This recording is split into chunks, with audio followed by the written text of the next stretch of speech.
En voilà un sujet un peu délicat pour un dirigeant, les salariés.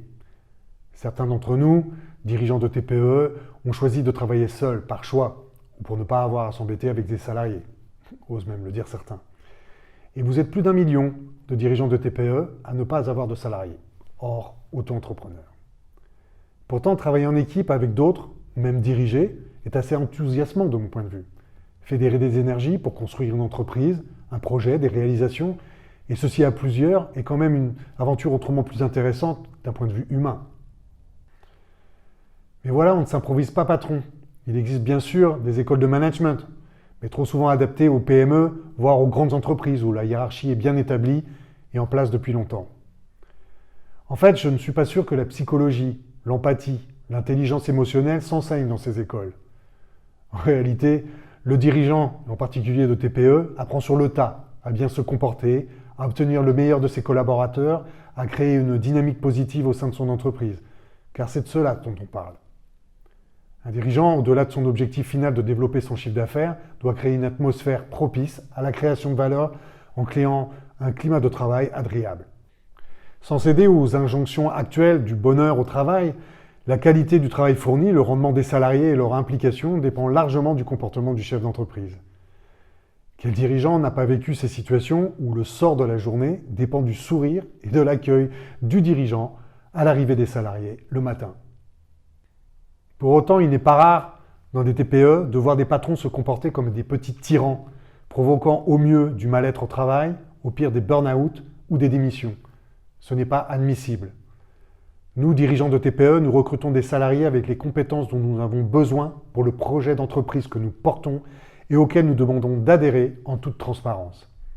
Et un salarié peut parfaitement dire à un moment donné qu'il n'est plus d'accord avec le projet d'entreprise. Et tout irait bien dans le meilleur des mondes.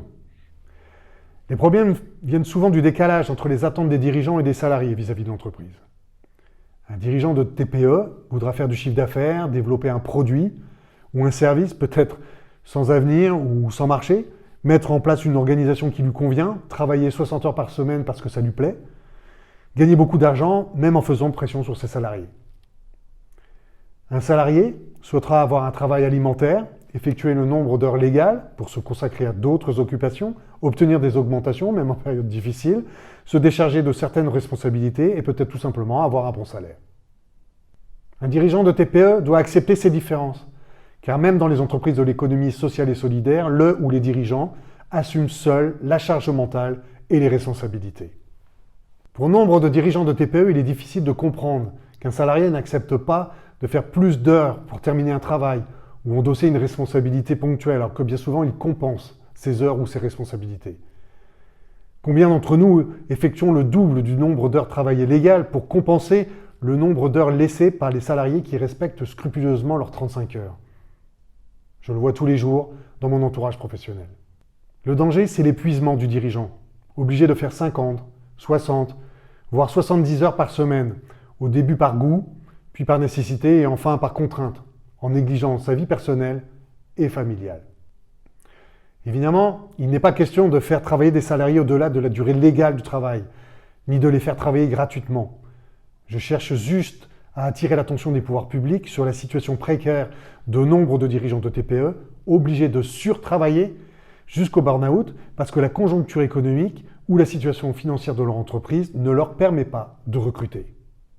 Il y a presque une hypocrisie de l'administration à protéger les salariés, tout en fermant les yeux sur les dirigeants de TPE qui s'épuisent à produire suffisamment pour payer les cotisations sociales et les prélèvements obligatoires dans leur entreprise.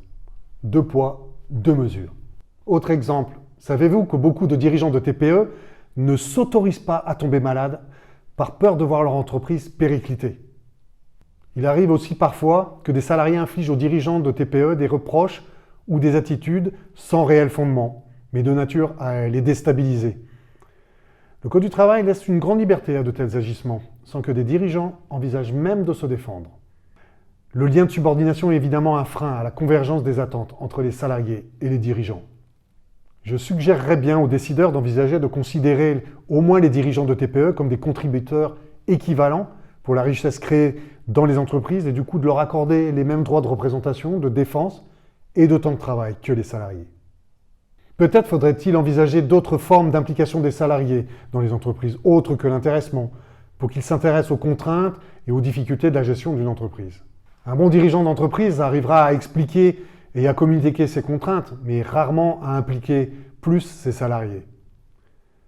Oui, embaucher des salariés est une aventure humaine riche et passionnante, qui nécessite un peu de savoir-faire et beaucoup de savoir-être.